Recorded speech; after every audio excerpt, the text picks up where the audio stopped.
Pranam to all. How are you? I hope you are all fine.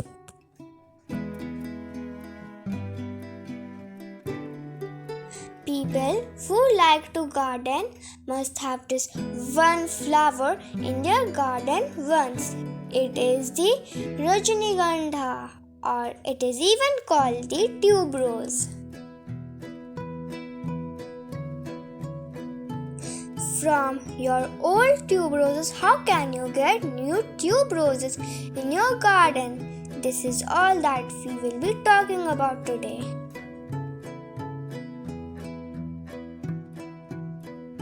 Rajnigandha or tuberose is famed for its beautiful white flowers and soothing fragrance.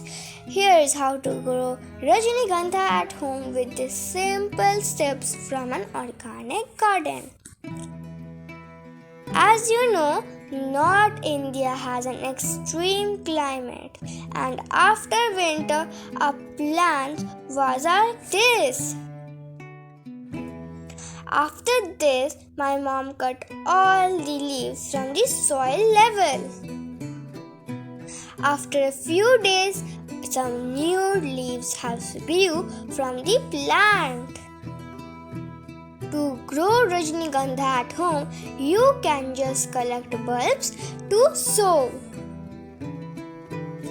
Last year we have uploaded that video, so if you want to collect bulb to sow, you can watch that video.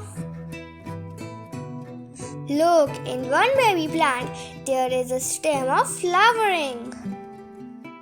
Firstly, my mom is removing all the weeds from the pot.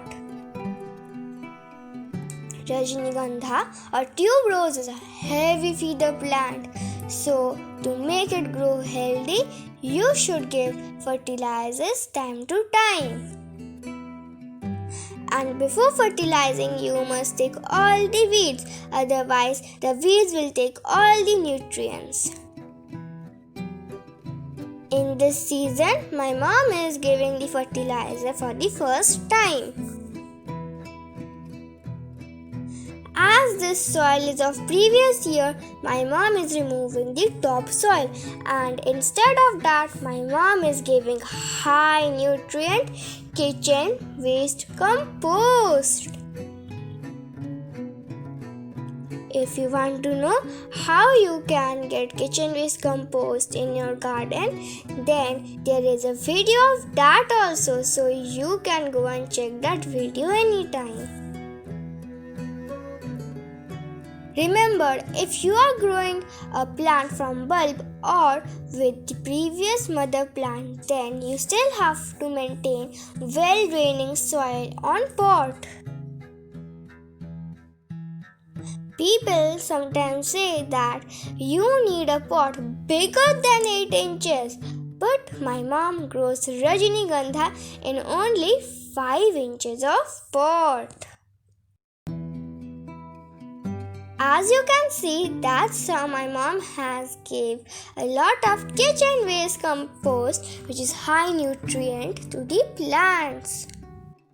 Now, some of the basic rules is Rajnigandha needs direct sunlight. So you must give at least 5 to 6 hours of sunlight per day. Next point is to not overwater.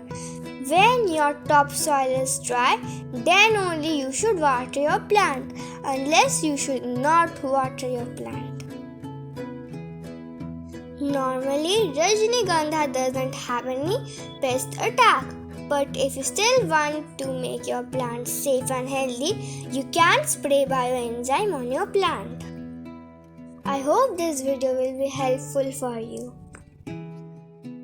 If you like our videos, then subscribe to our channel and watch all the other videos. Thank you for watching. Bye bye.